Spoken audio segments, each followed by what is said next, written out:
I'm here to demonstrate the ffmpeg conversion program so that videos can work on Streamyard. So first let's locate our video. So I'm going to be using this one here. If you're wondering, DNW stood for does not work. So I'm going to go on Streamyard and test to see if it works, just to show you guys that's not working.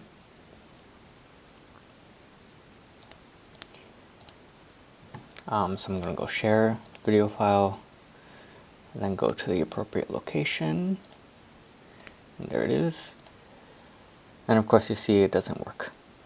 Now if I minimize this, and let's actually get to our program here.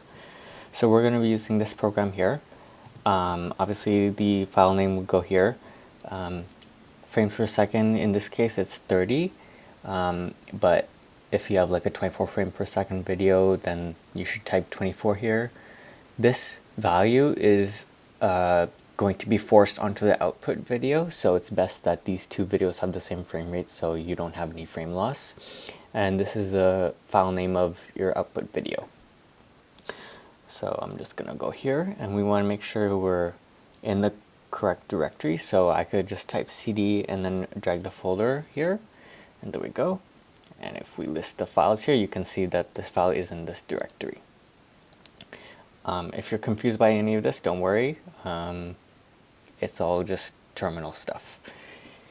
Okay, so now to type our command.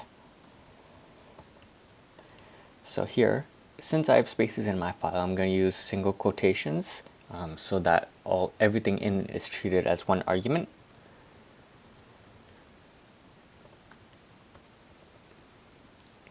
And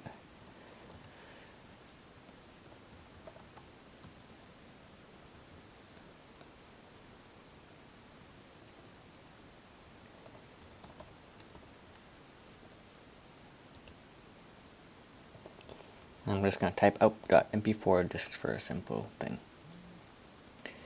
And of course you can see it's running at 2 times speed. So if we go do that, it makes it look nicer. So I'll just fast forward to, well, oh, never mind, I didn't fast forward. Okay, so now you can see that this file just came up, and here it is. It doesn't have any sound, but it does work with files with sound, as I've tested before. So I'm going to share video file, and there it is.